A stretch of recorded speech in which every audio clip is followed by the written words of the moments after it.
Hey everybody, Joe here. Happy 4th of July. Just recording this here on the 4th of July, so just about to go cook up some burgers and everything like that. Regardless, going through the stuff this week. First one is the crash course navigating digital information. I thought there was a lot of really helpful information. Some stuff that's pretty self-explanatory, but also some stuff that I think is just good practice for us to do in the future. So really upfront, social media is just so embedded in our daily lives at this point. They point out how there is a some people that in today's digital media age that spread misinformation either willfully or unwillfully. But they use the example of how there were people that created Facebook groups that then became real rallies for not so great things. Um, it also brings up how it's so embedded in our lives that it creates new terminology, right? So like sliding into DMs or liking something, stuff like that is all relatively new terminology that's come from social media use in general. It also says that 68% of adults get some sort of news through social media, which I think is relatively scary. That's just my own personal opinion. But they do point out that because of that, it is our responsibility to make sure that what we share on social media is good information.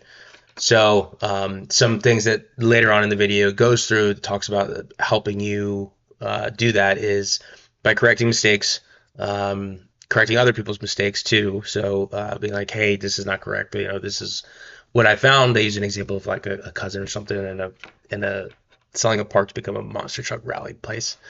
Um, and be suspicious of information that confirms a pre-existing worldview.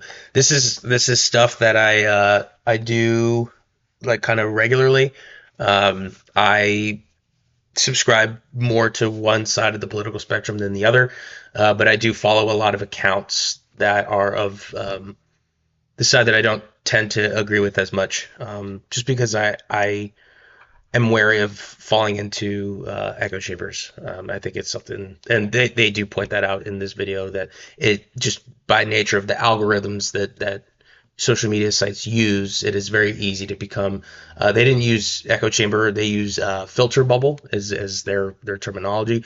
Same thing though, and yeah. So it those algorithms will tend to skew things to what you want to hear because it knows it'll keep you more engaged, and it prioritizes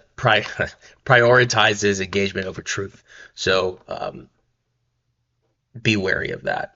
The other stuff we went over this week are interjections. As always, my favorite Schoolhouse Rock. But interjections, right, expressing emotions or reactions to information.